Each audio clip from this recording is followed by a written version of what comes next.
नमस्कार। देखिए, आज के इस वीडियो में हम लोग इन्फ्लेशन के बारे में पढ़ेंगे, यानी मुद्रास्फीति के बारे में, जो कि बहुत ज़्यादा इम्पोर्टेंट टॉपिक है सभी तरह के एग्जामों के लिए। इस वीडियो में हम लोग जो है पूरे अच्छे तरीक़ा से समझने का प्रयास करेंगे कि मुद्रास्फीति होता क्या है, इसके प्रकार क्या होते हैं और इसके कारण क्या होते हैं। बहुत ही सरल भाषा में व्यवहारिक उदाहरण देकर मैं आपको समझाऊंगा। अगर आप इसको ध्यानपूर्वक देखते हैं तो आपको 100% समझ में आएगा। तो चलिए अब वीडियो को शुरू करते हैं। अब आइए हम समझते हैं इन्फ्लेशन क्या है, यानी मुद्रास्फीति क्या होता है। देखिए, मुद्रा का अत्यधिक बढ़ जाना मुद्रास्फीति कहलाता है। मुद्रा का मतलब होता है कि पैसा। अगर देश में अर्थव्यवस्था में मुद्रा अत्यधिक बढ़ जाता है, यानी पैसा अत्यधिक बढ़ जाता है, तो उसी को मुद्रास्फीति कहते हैं।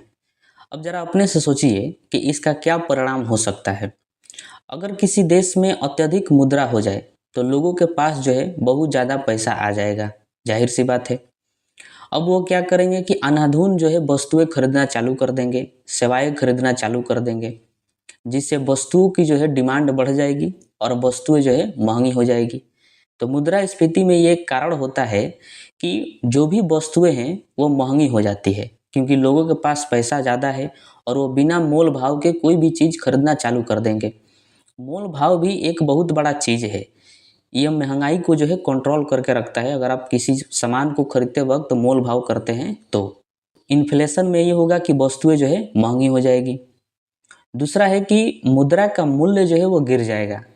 मूल्य का मतलब वैल्यू, जो भी पैसा का वैल्यू है वो गिर जाएगा, क्योंकि मुद्रास्फीति में लोगों के पास बहुत ज़्यादा पैसा हो जाता है और बहुत ज़्यादा पैसा होने के कारण जो है उसका वैल्यू कम हो जाता है। अब अपने से सोचिए कि अगर आपके पास पूरा नोट भर जाए तो आप जो है चादर उधर छोड़ के आप पैसा पर लगिएगा सोने। पैसा को जिधर चलिएगा उधर आपको पैसा गिरा हुआ मिलेगा, क्योंकि पैसा का वैल्यू क्या हो गया है, कम हो गया है, क्योंकि मुद्रा बहुत अधिक बढ़ गया है देश में। इस वजह से मुद्रा का मूल्य जो है कम हो जाता है।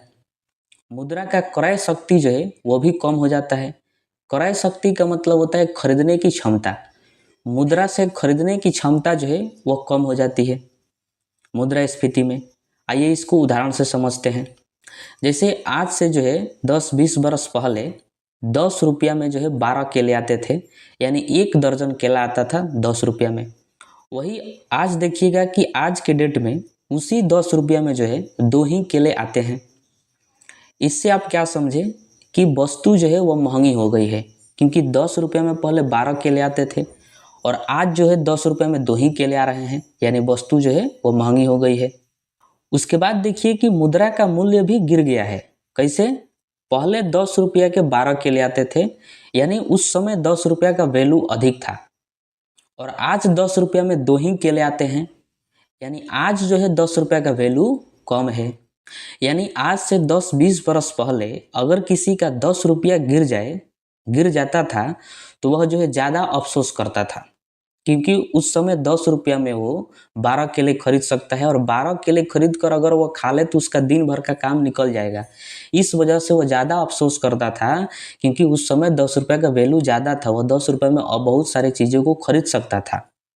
लेकिन आज वही अगर किसी का 10 रुपये गिर जाए तो वह ज़्यादा अफसोस नहीं करेगा, कोई टेंशन वगैरह नहीं लेगा, क्योंकि आज जो है 10 रुपये का कोई वैल्यू नहीं है। तो मुद्रा का मूल्य क्या हो गया है? गिर गया है। वही आप जो है गांव जवार में सुने होंगे कि पहले 1 रुपया में जो है पूरे महीने भर का राशन आता था। तो उस समय सोचिए कि अगर 1 रुपया किसी का गिर जाए तो उसको तो जो है वो बेहोश हो जाएगा, क्योंकि 1 रुपया का उस समय वैल्यू ज़्यादा था। और वही आज के डेट में अगर किसी का 1 रुपया गिरे तो उसका कुछ होने वाला नहीं है, कोई टेंशन वगैरह वो नहीं लेगा, क्योंकि 1 रुपया का कोई वैल्यू नहीं है। तो मुद्रास्फीति में यही होता है कि मुद्रा का मूल्य जो है वो गिर जाता है और मुद्रा का क्रय शक्ति भी कम हो जाता है। मतलब समझिए खरीदने की क्षमता। पहले 10 रुपये में 12 केले खरीदते थे, यानी उस समय 10 रुपया का खरीदने की क्षमता अधिक थी। अगर आप किसी को 10 रुपया दीजिएगा उस समय तो आपको 12 केले देगा, यानी 10 रुपया से आप 12 केले खरीद लिए। और आज के डेट में अगर आप 10 रुपया किसी को देते हैं तो आपको 2 ही केले देगा, मतलब खरीदने की क्षमता जो है कम हो गई। तो मुद्रास्फीति में यह भी होता है कि मुद्रा का क्रय शक्ति जो है वो कम हो जाता है। आई होप कि आप इसको समझ गए होंगे। अब आइए हम आगे पढ़ते हैं। अब आइए हम समझते हैं मुद्रास्फीति के क्या क्या कारण हो सकते हैं। देखिए, मुद्रास्फीति का मतलब होता है महंगाई। महंगाई और मुद्रास्फीति जो है दोनों एक ही है, ठीक है। तो इसके जो है बहुत कारण होते हैं। पहला कारण है मांग प्रेरित मुद्रास्फीति, यानी डिमांड पुल इन्फ्लेशन। जब अर्थव्यवस्था में वस्तु एवं सेवाओं की आपूर्ति कम और डिमांड ज़्यादा हो जाती है तो उस स्थिति को मांग प्रेरित मुद्रास्फीति कहते हैं।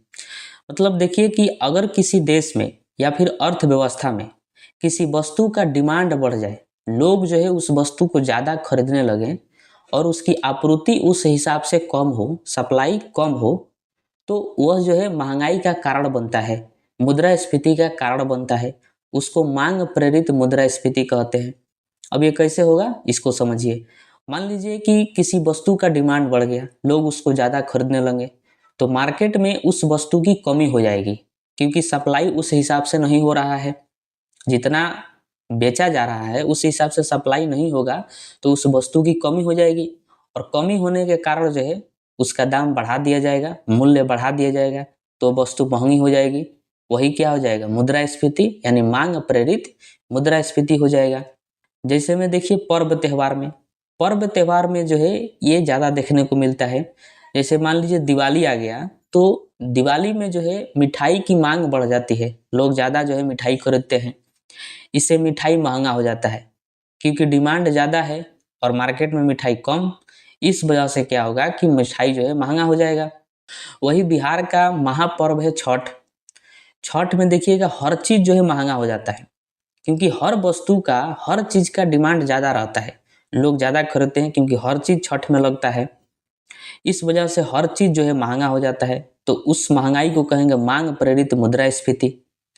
अगर लोगों की आय बढ़ जाए, अगर सरकार मान लीजिए अचानक लोगों की क्या बढ़ा दे, आय बढ़ा दे, तो वह भी जो है महंगाई का कारण है। जैसे किसी को मान लीजिए पहले 50,000 मिलता था, अब उसको 1 लाख सरकार जो है देने लगे, 50,000 बढ़ा दी, तो वो अस्थिर तो बैठेगा नहीं, अनेक वस्तुओं जो है खरीदना चालू कर देगा, क्योंकि उसको 50,000 ज़्यादा आ रहा है। अब ज़्यादा खरीदेगा तो महंगाई जाहिर सी बात है बढ़ेगा। सरकारी व्यय में वृद्धि, सरकार जो है अनाधुन विकास करने लगे तब भी महंगाई बढ़ जाएगा।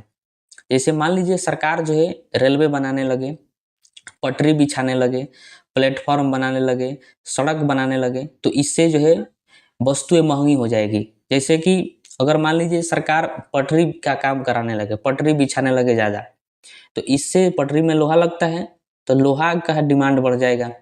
लोहा का जो फैक्ट्री लोहा बनाती है वो ज़्यादा लोहा बनाएगी, और ज़्यादा लोहा बनाने के लिए वर्कर की आवश्यकता है। अब वर्कर जो है उसको मिलेंगे नहीं, क्योंकि ज़्यादा वर्कर चाहिए, तो इसलिए वो वर्कर का दाम बढ़ा देगी, लेबर का दाम बढ़ा देगी।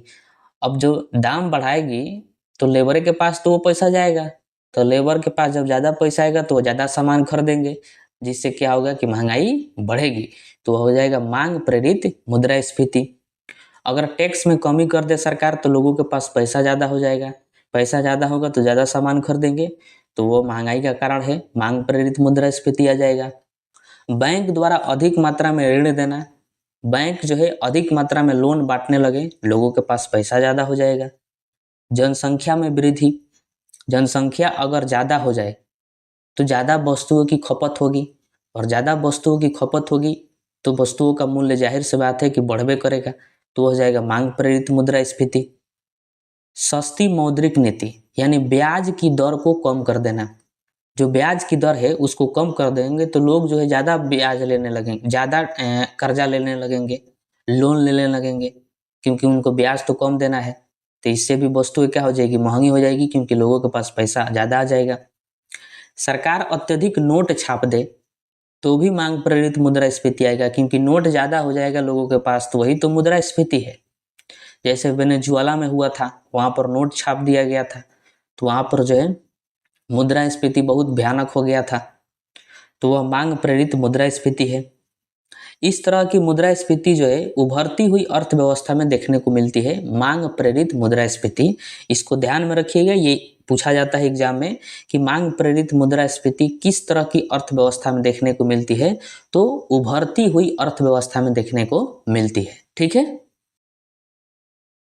अब आइए हम समझते हैं लागतजन्य मुद्रा स्फीति यानी कॉस्ट पुश इन्फ्लेशन, ये क्या होता है? देखिए, वस्तुओं के उत्पादन में लागत बढ़ जाए तो वस्तुओं की कीमत बढ़ जाती है। लागत का मतलब क्या होता है कि वस्तुओं के बनाने में जो खर्चा आता है उसी को लागत मूल्य कहते हैं। तो अगर वस्तुओं के बनाने में खर्चा बढ़ जाता है तो वस्तुओं की कीमत भी बढ़ जाती है। जैसे मान लीजिए कोई वस्तु है, उसको बनाने में पहले 10 रुपया खर्चा आता था तो उसको 15 रुपये में बेचा जाता था। अब जो है उसका खर्चा बनाने में 15 रुपया आ रहा है, तो उस जाहिर सी बात है कि उसको 15 रुपया में नहीं बेचा जाएगा, अब उसको 20 रुपया में बेचा जाएगा। तो पहले 15 में बेचा जाता था, अब 20 में बेचा जा रहा है। इसका मतलब वस्तु का कीमत बढ़ गया। क्यों बढ़ा है? क्योंकि लागत बढ़ गया है, इसलिए। तो उसको कहेंगे लागत जन्य मुद्रास्फीति। ये क्यों होता है इसको समझते हैं। अगर कोई प्राकृतिक घटना हो जाए, चाहे आकस्मिक स्थिति आ जाए, तो उसके वजह से लागतजन्य मुद्रास्फीति आता है। जैसे में बाढ़ या फिर सूखा पड़ जाए। अब बाढ़ या फिर सूखा पड़ने से फसल जो है बर्बाद हो जाता है। मान लीजिए गेहूं का फसल था, बाढ़ या फिर सूखा पड़ा, वो बर्बाद हो गया, तो गेहूं का जो है गेहूं का कीमत बढ़ जाएगा। और कीमत बढ़ने से गेहूं से जो भी प्रोडक्ट तैयार होता है वो सभी चीज़ों की जो है कीमत बढ़ जाएगा। जैसे गेहूं से बिस्कुट बनता है तो बिस्कुट का दाम भी क्या हो जाएगा? बढ़ जाएगा। तो उसको कहेंगे लागतजन्य मुद्रास्फीति। हड़ताल हो जाए, मान लीजिए दिल्ली से सामान आ रहा था बिहार में और दिल्ली में हो गया हड़ताल, आंदोलन छिड़ गया वहाँ पर। अब जो ट्रक है, ट्रेन है, वो अपना रूट चेंज करेगी। पहले आने में खर्चा कम था दिल्ली से बिहार में, हड़ताल के कारण ट्रक को, ट्रेन को रूट चेंज करना पड़ा। अब रूट चेंज करेगी तो खर्चा जाहिर से बात है बढ़ जाएगा, रूट दूर पड़ जाएगा बिहार में आने में। तो उससे क्या होगा? वस्तुओं की कीमत बढ़ा दी जाएगी क्योंकि लागत उस पर ज़्यादा लग गया है। तो उसको कहेंगे लागतजन्य मुद्रास्फीति। रेलवे हो गया, रेलवे का अगर भाड़ा बढ़ जाए तो वस्तुओं का कीमत भी बढ़ जाएगा। कोयला, कोयला का अगर दाम बढ़ जाए तो कोयला से जो भी चीज़ तैयार होता है उन सभी चीज़ों का जो है मूल्य बढ़ जाएगा। सीमेंट, स्टील, इन सब का अगर दाम बढ़ जाता है तो जो भी चीज़ें इनसे तैयार होगा, जैसे घर बनेगा तो घर बनाना महंगा पड़ने लगेगा, तो उसको कहेंगे लागतजन्य मुद्रास्फीति।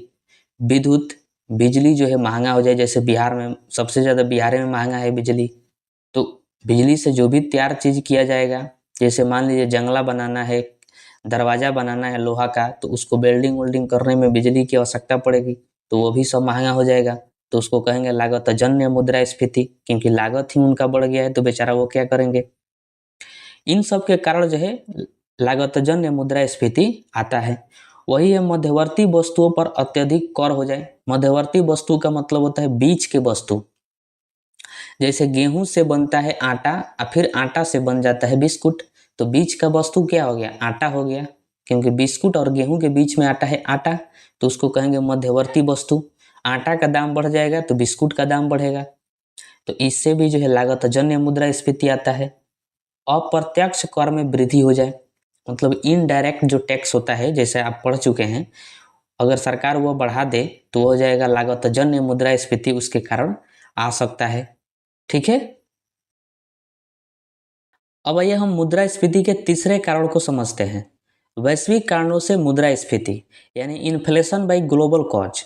ये क्या है? देखिए, वैश्वीकरण के कारण किसी देश में अर्थव्यवस्था में बदलाव के कारण इसका असर अन्य देश पर भी पड़ता है।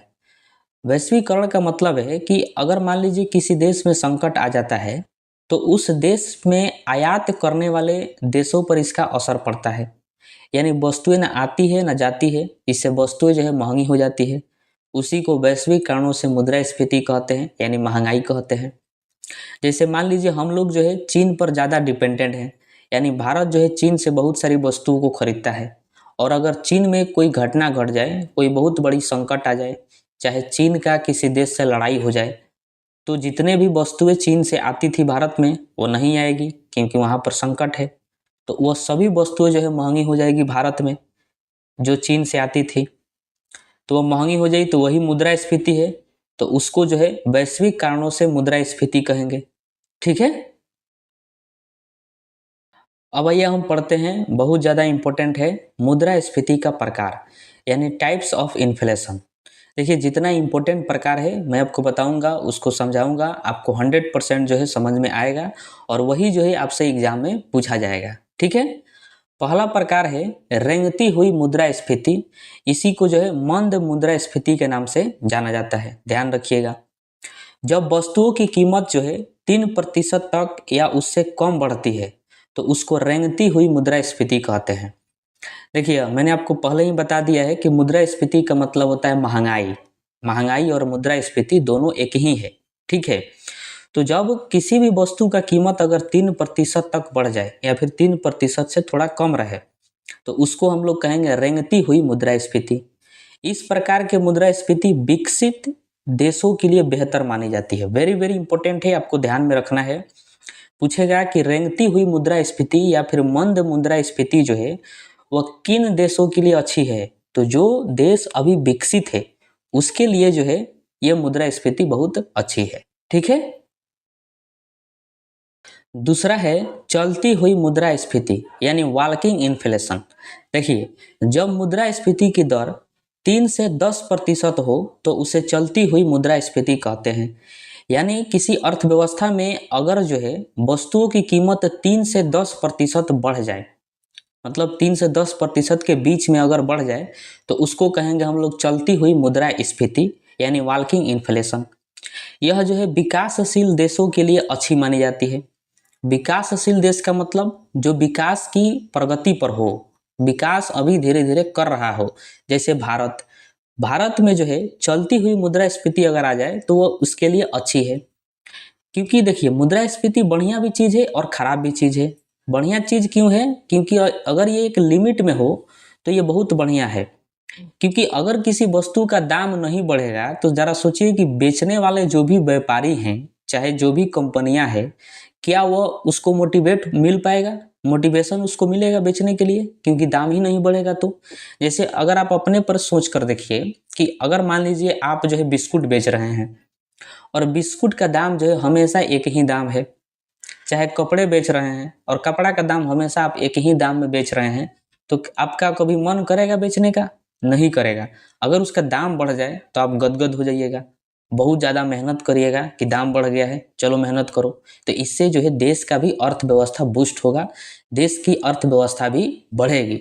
तो महंगाई जो है वो भी क्या है, जरूरी है। मुद्रास्फीति भी जरूरी है, लेकिन एक लिमिट में होना चाहिए। अब ऐसा नहीं है कि पहले जो 10 रुपये का मिलता था अब 1,000 का मिलने लगे, तो वो तो बहुत ज़्यादा महंगाई हो गया। तो उससे अर्थव्यवस्था और चौपट हो जाएगा। तो एक लिमिट में होना चाहिए। तो विकासशील देशों के लिए बहुत बढ़िया चीज़ है कि अगर महंगाई 3 से 10% के बीच में बढ़ता है तो एकदम वो बढ़िया है। जैसे भारत में इतना ये चलेगा। ठीक है। अगला है दौड़ती हुई मुद्रास्फीति यानी रनिंग इन्फ्लेशन। जब मुद्रास्फीति की दर में 10 से 20% की वृद्धि हो जाए तो उसे दौड़ती हुई मुद्रास्फीति कहते हैं। यानी अगर मुद्रास्फीति अचानक बढ़ जाए तो उसको दौड़ती हुई मुद्रास्फीति कहते हैं। क्योंकि कोई व्यक्ति दौड़ता है तो अचानक दौड़ता है, तो उसी को कहेंगे दौड़ती हुई मुद्रास्फीति।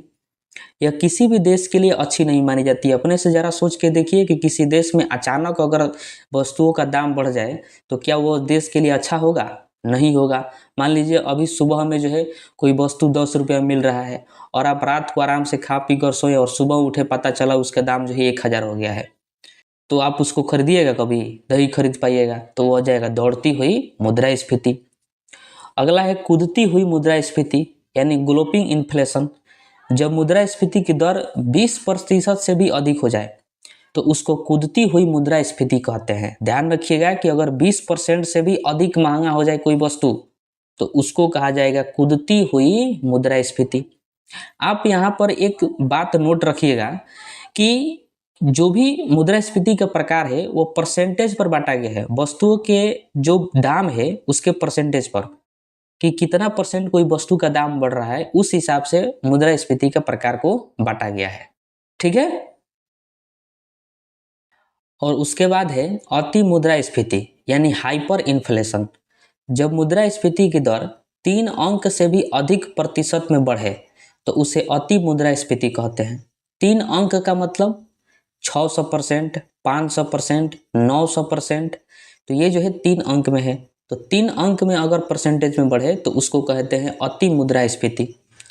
इस स्थिति में जिनका आय स्थिर होता है उनको सबसे ज़्यादा घाटा होता है। आय स्थिर होने का मतलब उनका पैसा जो है फिक्स है, मंथली उसका फिक्स है।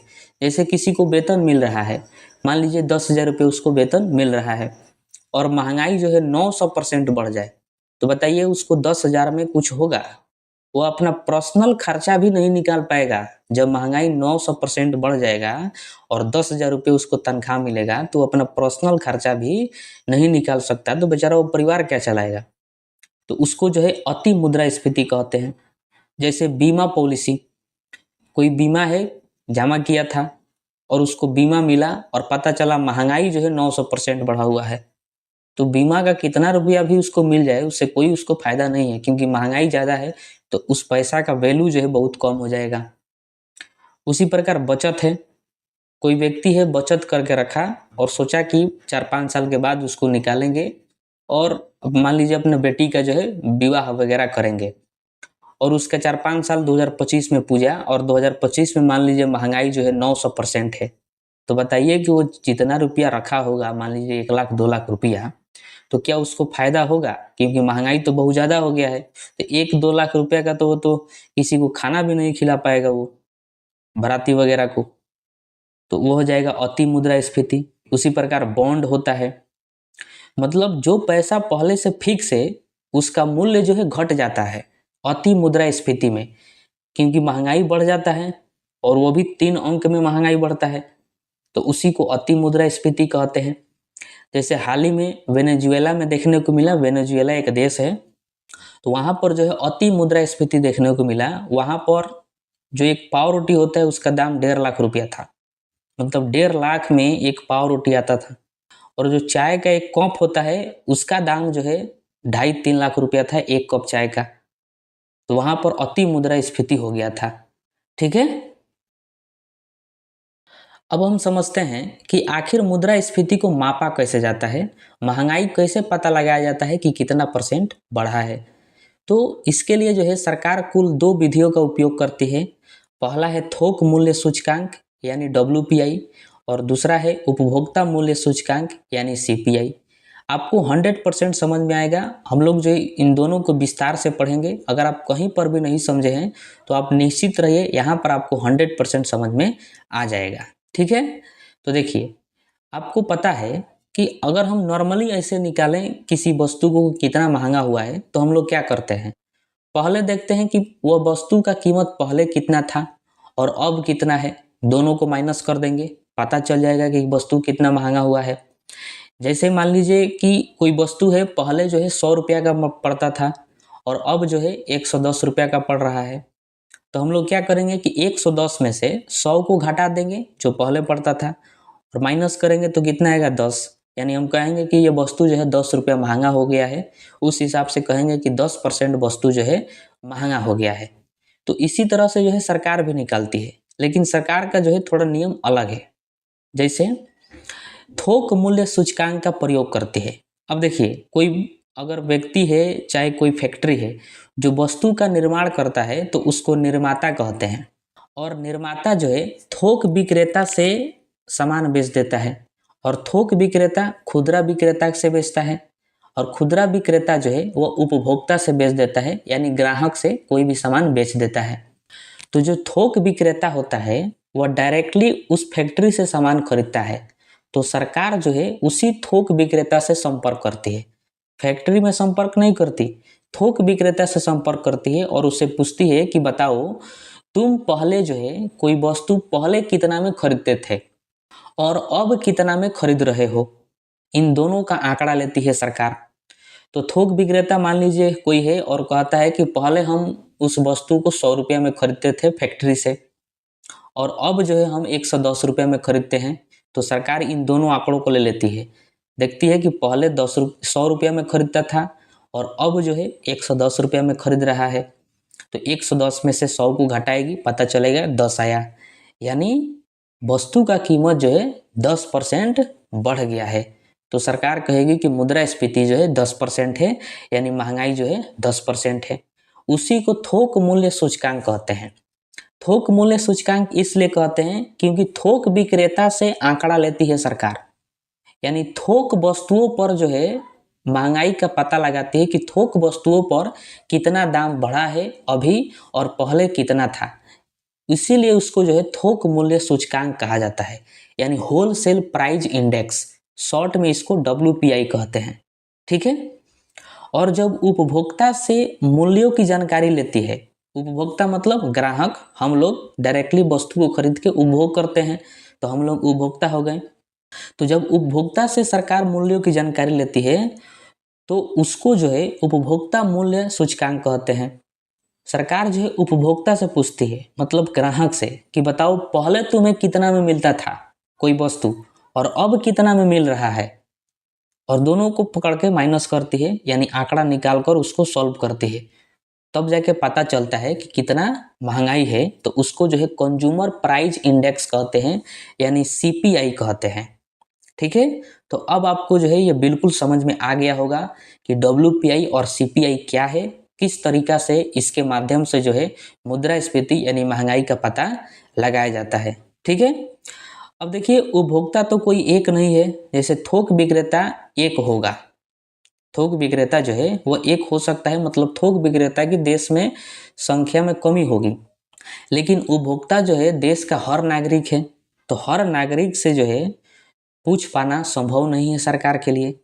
इसलिए जो है CPI को 4 भागों में बांटा गया है, सॉरी यहाँ पर 4 हो गया, 3 भागों में बांटा गया है। CPI को कितने भागों में बांटा गया है, तो 3 भागों में। अब आइए उन तीनों भागों को हम लोग पढ़ते हैं।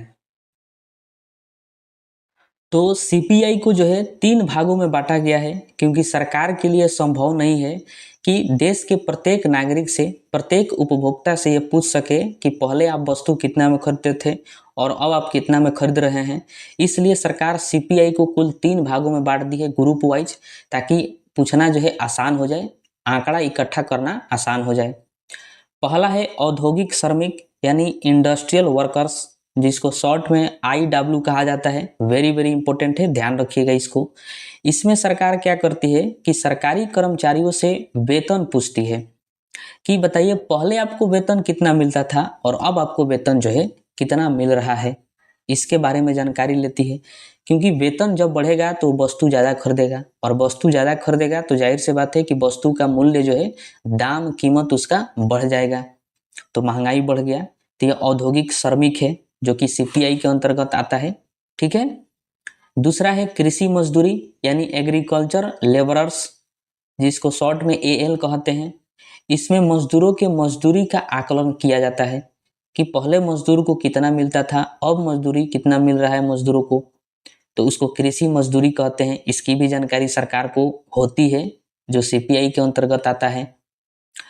तीसरा है ग्रामीण मजदूरी, यानी रूरल लेबरर्स, जिसको RL कहते हैं। इसमें ग्रामीण क्षेत्र के मजदूरों के लिए इस सूचकांक का प्रयोग किया जाता है कि उनकी स्थिति पहले कैसी थी और अब कैसी है, तो ये भी जो है CPI के अंतर्गत आता है। तो इन तीनों को ध्यान रखिएगा, बहुत ज़्यादा इंपॉर्टेंट है, इससे प्रश्न जो है पूछा भी गया है। ठीक है। अब आइए इससे संबंधित इंपॉर्टेंट पॉइंट को जान लेते हैं, जो कि एग्जाम में डायरेक्टली पूछा जाता है। जैसे पहला है कि थोक मूल्य सूचकांक जो है वो मासिक आधार पर तैयार किया जाता है, मतलब प्रत्येक महीना तैयार किया जाता है, यानी मापा जाता है। मूल्य सूचकांक बनाने के लिए एक आधार वर्ष माना जाता है, जो कि वर्तमान में 2011-12 है।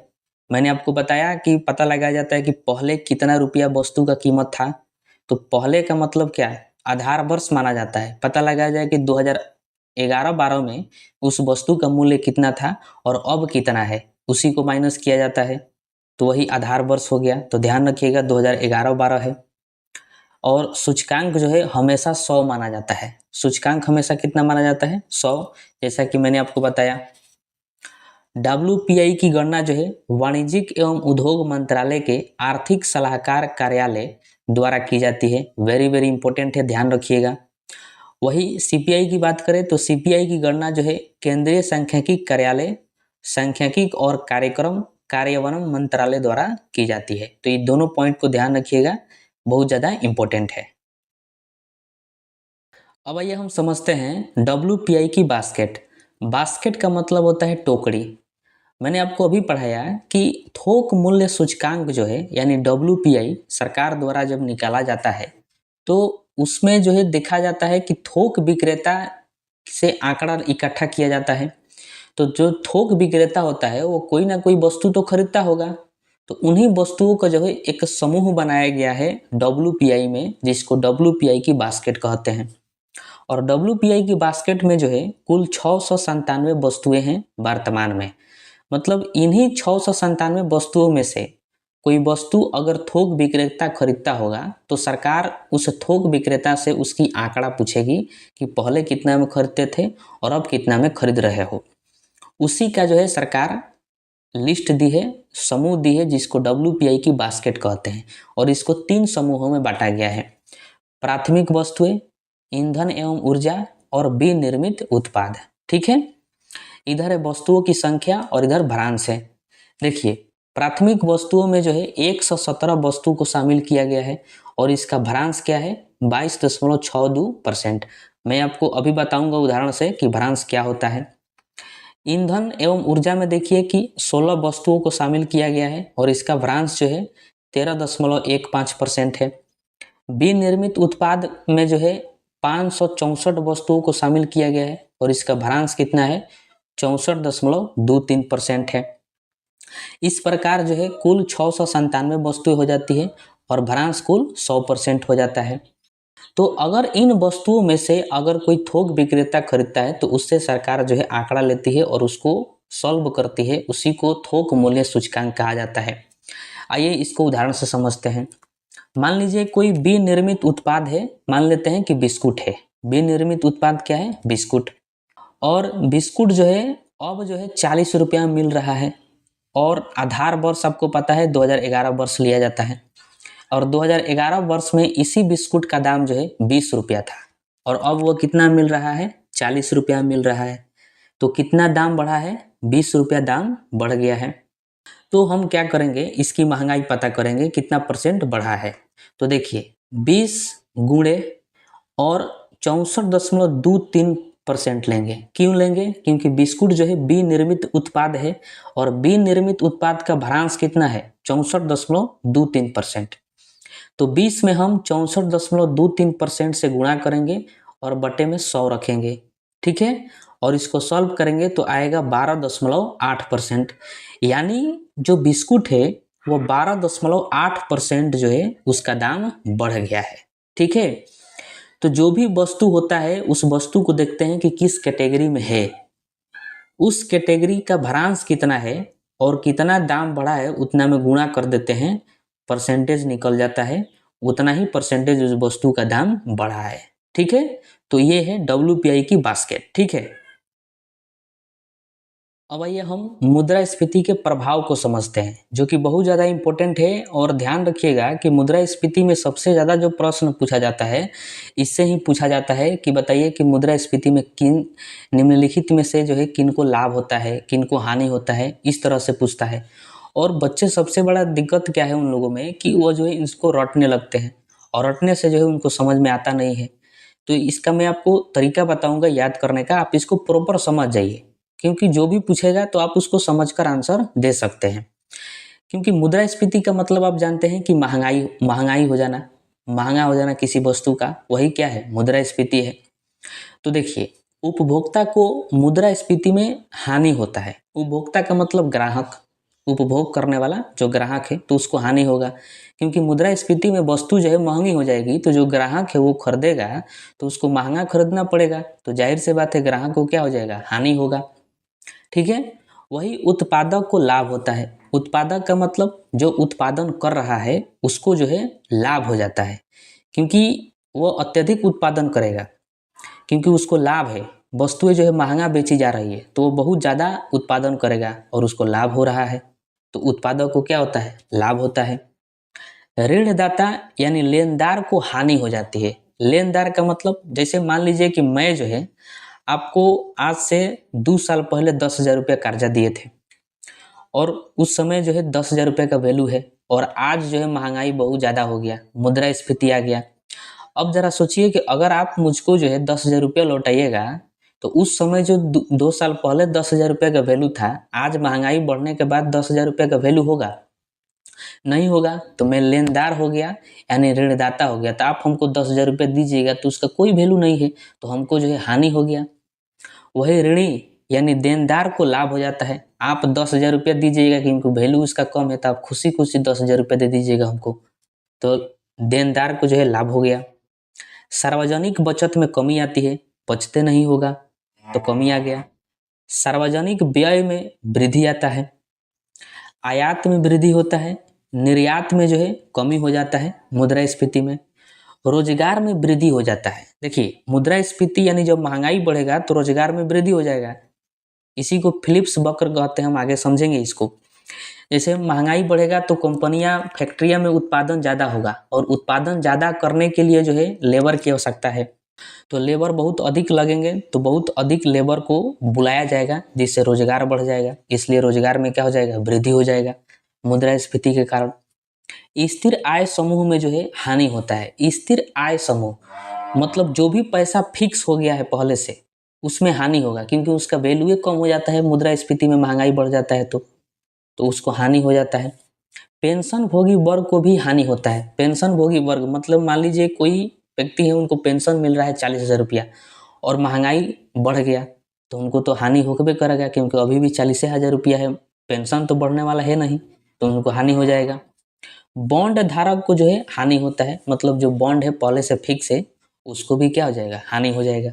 तो इस तरह से अगर आप इसको समझ कर पढ़ते हैं तो जो कैसे भी पूछे तो आप उसको बता सकते हैं, ठीक है। अब भैया हम कुछ महत्वपूर्ण पॉइंट्स को समझते हैं जो कि डायरेक्टली एग्जाम में पूछा जाता है, बहुत ज़्यादा इंपॉर्टेंट है, ध्यान से समझिएगा। पहला है कि मुद्रा अपस्फीति किसे कहते हैं, यानी डिसइन्फ्लेशन क्या है।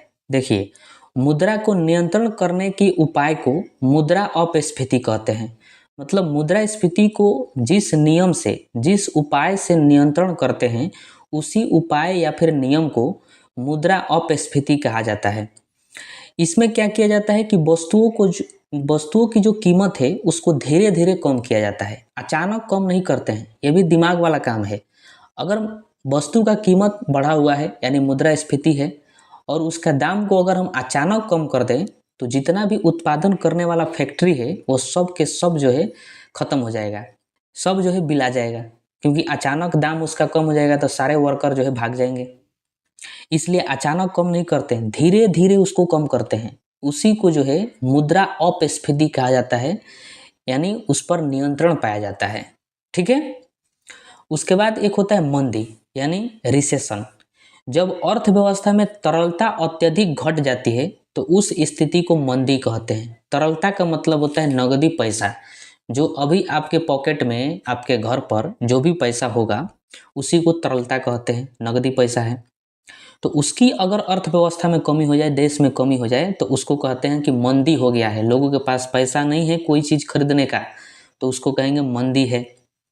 इसमें लोगों के पास जो है पैसा नहीं रहता है और वस्तुएं जो है और सस्ती हो जाती है, क्योंकि लोग के पास पैसा नहीं है तो लोग खरीद नहीं रहे हैं, और किसी चीज़ का जब खरीदारी नहीं होता है तो वस्तु जो है ऑटोमेटिक सस्ती हो जाती है। तो मंदी में वस्तुएं सस्ती हो जाती है और लोगों के पास पैसा भी नहीं रहता है, तो इसको ध्यान रखिएगा। अधिक समय तक अगर मंदी रहे तो अर्थव्यवस्था जो है चौपट हो जाएगा, पूरी तरह से चौपट हो जाएगा। तो ना मंदी बढ़िया है और ना ही मुद्रास्फीति बढ़िया है, यानी दुनिया में हर चीज़ अगर कंट्रोल में रहे तो सबसे बढ़िया है, ठीक है।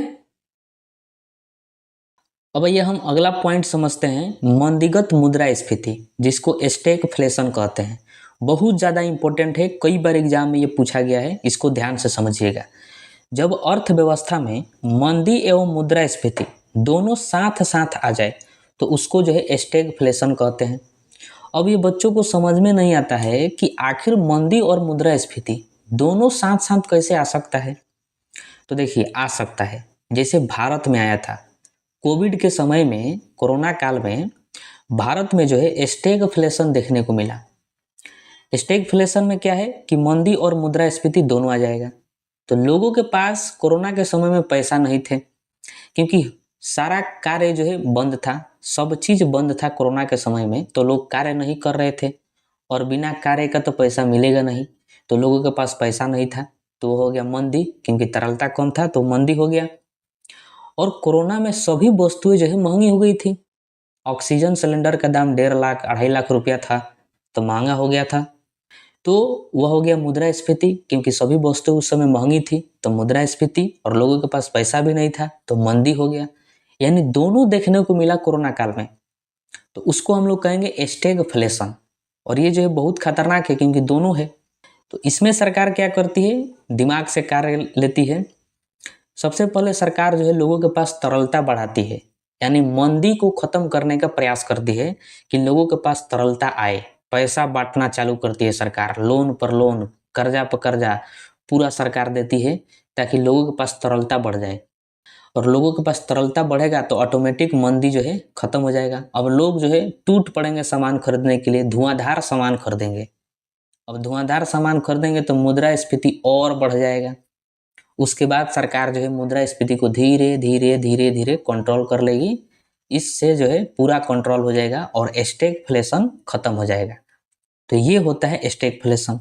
और भी ध्यान रखिएगा कि इसमें बेरोजगारी एवं मुद्रास्फीति दोनों एक साथ जो है आती है, तो उसी को स्टैगफ्लेशन कहते हैं। बेरोजगारी का मतलब लोगों के पास पैसा नहीं है खाने के लिए, तो वही मंदी है। और खाने के लिए नहीं है तो बेरोजगारी हो गया। मतलब कारोबार कोई नहीं करेंगे तो पैसा नहीं आएगा। तो जब कारोबार नहीं कर रहे हैं इसका मतलब आप बेरोजगार हैं, तभी तो बेरोजगारी, और उस पर भी सामान महंगा है तो मुद्रास्फीति। तो बेरोजगारी एवं मुद्रास्फीति दोनों एक साथ आती है, तो उसी को स्टैगफ्लेशन, यानी मंदी और मुद्रास्फीति दोनों एक साथ आए तो स्टैगफ्लेशन। ठीक है। अब आइए हम समझते हैं फिलिप्स वक्र को। देखिए बहुत ज़्यादा इम्पोर्टेंट है, कई बार एग्जाम में इससे प्रश्न पूछा गया है, इसको ध्यान से समझिए। एक प्रसिद्ध अर्थशास्त्री थे न्यूजीलैंड के, जिनका नाम था A.W. फिलिप्स। इनके द्वारा जो है एक वक्र दिया गया, जैसा कि आप इमेज में देख रहे हैं, इसी को जो है फिलिप्स वक्र के नाम से जाना जाता है। इन्होंने एक बहुत बढ़िया बात बताई जो कि आज भी जो है एग्जिस्ट है पूरे दुनिया में। इन्होंने कहा था कि अर्थव्यवस्था में बेरोजगारी की दर और मुद्रास्फीति, इन दोनों में जो है व्युत्क्रमानुपाती संबंध होता है। व्युत्क्रमानुपाती का मतलब हमेशा ध्यान रखिएगा उल्टा संबंध होता है, एक बढ़ेगा तो एक घटेगा। तो ये बात जो है फिलिप्स ने बताया था कि बेरोजगारी की दर जो होता है और मुद्रास्फीति दोनों में उल्टा संबंध होता है, जैसा कि आप देख रहे हैं। अगर बेरोजगारी बढ़ेगा, फिलिप्स कह रहे हैं कि अगर बेरोजगारी बढ़ गया, बेरोजगारी की दर बढ़ गया, तो मुद्रास्फीति जो है वो घट जाएगा। कैसे? देखिए, बेरोजगारी बढ़ने का मतलब है कि लोगों के पास काम नहीं है। लोग जो है ऐसे ही दिन भर बिता दे रहे हैं, कोई उनके पास काम नहीं है। अब बताइए, अगर कोई काम नहीं करेंगे तो कमाएंगे नहीं तो उनके पास पैसा नहीं आएगा, और पैसा नहीं आएगा तो किसी वस्तु को खरीदेंगे नहीं, और जब किसी वस्तु को नहीं खरीदेंगे तो वस्तु का मूल्य जो है कम हो जाएगा, कीमत क्या हो जाएगा, कम हो जाएगा। और कीमत कम हो गया इसका मतलब मुद्रास्फीति नहीं है, मुद्रास्फीति घट गया, कम हो गया। तो बेरोजगारी जब बढ़ेगा तो मुद्रास्फीति जो है घट जाएगा। वही अगर बेरोजगारी घटेगा तो मुद्रास्फीति बढ़ जाएगा, उल्टा संबंध। बेरोजगारी अगर घट जाए, बेरोजगारी घटने का मतलब क्या है कि लोग बेरोजगार अब नहीं है, सभी लोगों के पास काम है, तो इसका मतलब बेरोजगारी घट गया। तो जब सभी लोगों के पास काम हो जाएगा तो सभी लोग कमाएंगे, तो सभी लोगों के पास पैसा होगा, तो सभी लोग जो है वस्तुएं खरीदना चालू करेंगे, जिससे वस्तुएं जो है महंगी हो जाएगी, और वस्तुएं महंगी हो गई तो उसी को कहेंगे मुद्रास्फीति।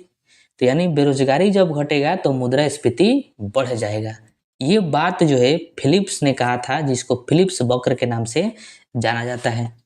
जैसे इसको ग्राफ से समझिए, वाई एक्सिस पर जो है इन्फ्लेशन रेट दिया गया है, और एक्स एक्सिस पर जो है ये परसेंटेज दिया गया बेरोजगारी की दर का। इधर देखिए आप ध्यान से कि इन्फ्लेशन रेट जब 2% है, मतलब मुद्रास्फीति जब 2% है, तो बेरोजगारी की दर कितना है, 6% है। मतलब मुद्रास्फीति कम है तो बेरोजगारी क्या है, ज़्यादा है। जब मुद्रास्फीति बढ़ा, 2 से हुआ 5%, तो देखिए बेरोजगारी की दर जो है घट गया, 3% हो गया। ठीक है। तो जब बेरोजगारी की दर बढ़ता है तो मुद्रास्फीति घटता है, और जब बेरोजगारी की दर घटता है तो मुद्रास्फीति बढ़ता है। ये ग्राफ को ध्यान में भी रखिएगा, जिसको फिलिप्स नामक अर्थशास्त्री के द्वारा दिया गया था। ठीक है। अब ये हम इम्पोर्टेंट क्वेश्चन को देखते हैं जो प्रीवियस ईयर एग्जाम में पूछा गया है। इसको ध्यान से देखिएगा और अब समय आ गया है अपने आप को जांचने का कि आपको जो है कितना समझ में आया है और मैंने जो आपको कितना अच्छे से समझाया है। तो आप जो है पहले बनाने का प्रयास करिएगा, बाकी तो हम तो इसका आंसर बतेबे करेंगे। ठीक है, पहला प्रश्न है कि अर्थव्यवस्था में वो कौन सी स्थिति है जिसका उपयोग बाजार की कीमतों में वृद्धि को दर्शाने के लिए किया जाता है, बताइए। तो इसका राइट आंसर होगा ऑप्शन नंबर ए, मुद्रास्फीति। मुद्रास्फीति के द्वारा ही बताया जाता है कि बाजार में किसी वस्तु का कीमत कितना बढ़ा है। ठीक है, दूसरा प्रश्न है कि मुद्रास्फीति का कारण क्या है। तो इसका right answer option number C होगा, मुद्रा आपूर्ति में वृद्धि। शुरू में ही मैंने आपको बता दिया है कि मुद्रा का अत्यधिक बढ़ जाना मुद्रास्फीति कहलाता है, वही उसका कारण होता है। अगला है प्रश्न कि मुद्रास्फीति के दौरान मुद्रा का मूल्य क्या होता है, बताना है। घटता है, बढ़ता है, क्या होता है। तो इसका right answer option number B हो जाएगा, घटता है। मुद्रा का मूल्य वैल्यू जो है वो घट जाता है मुद्रास्फीति के दौरान। ठीक है, नेक्स्ट प्रश्न है कि मुद्रास्फीति की उच्च दर और बेरोजगारी की उच्च दर की एक साथ उपस्थिति को क्या कहते हैं। मतलब बेरोजगारी और मुद्रास्फीति यानी मंदी और मुद्रास्फीति अगर दोनों आ जाए तो उसको क्या कहा जाएगा। तो इसका right answer option number B, अभी आप पढ़े स्टैगफ्लेशन। स्टैगफ्लेशन कहा जाता है जब मंदी और मुद्रास्फीति दोनों आ जाता है तो। ठीक है, उसके बाद प्रश्न है कि निम्नलिखित में कौन सा अपने प्रभाव में सर्वाधिक मुद्रास्फीति कारक हो सकता है। तो देखिए इसका राइट आंसर हो जाएगा ऑप्शन नंबर डी, बजट घाटे के वित्तीयन के लिए नई मुद्रा का सृजन करना। देखिए बाकी ऑप्शन पर ध्यान मत दीजिए, ये right answer option number D हो जाएगा कि अगर नई मुद्रा का सृजन होने लगे, मतलब नया मुद्रा छापा जाने लगा, तो वो मुद्रास्फीति का कारण बनता है, यही यह कह रहा है। ठीक है, उसके बाद प्रश्न है कि आर्थिक मंदी के समय निम्नलिखित में से कौन सा कदम उठाए जाने की सर्वाधिक संभावना होती है। मतलब अगर देश में मंदी आ जाए तो सरकार द्वारा कौन सा कदम उठाया जाएगा जो कि बहुत ज़्यादा जरूरी है। तो देखिए इसका right answer option number B है, सार्वजनिक परियोजनाओं पर व्यय में वृद्धि। मतलब सरकार जो है सार्वजनिक खर्चा ज़्यादा करेगी, विकास तेजी से करने लगेगी। जब देश में मंदी आएगा तब सड़क बनाने लगेगी, पुल बनाने लगेगी, रेलवे प्लेटफॉर्म बनने लगेगा, पटरी बिछाने लगे जाएगा। ये सब काम कार्य जो है सरकार तेजी से करने लगेगी, ताकि जो है जितने लेबर सब कार्य करेंगे उनके पास पैसा आ जाएगा। पैसा आएगा तो मंदी खत्म हो जाएगा। ठीक है, इस प्रश्न का आंसर जो है आप अपने से बताइए। अगर आपको नहीं आएगा तो मैं आपको जो है कमेंट बॉक्स में इसको बता दूंगा। ठीक है, अगला प्रश्न है कि भारत में कर्मचारियों के महंगाई भत्ते के निर्धारण का आधार है। तो देखिए इसका राइट आंसर हो जाएगा ऑप्शन नंबर बी, उपभोक्ता मूल्य सूचकांक। उपभोक्ता मूल्य सूचकांक यानी सीपीआई के बारे में मैंने जब आपको बताया तो मैंने आपको उसमें बताया था कि सरकार जो है कर्मचारियों के वेतन के बारे में भी पता करती है कि आपका वेतन पहले कितना था अब कितना है। तो वही तो हुआ कि कर्मचारियों के महंगाई भत्ते के निर्धारण का आधार क्या है, तो उपभोक्ता मूल्य सूचकांक है। ठीक है, ये बहुत बार पूछा गया है, ध्यान रखिएगा।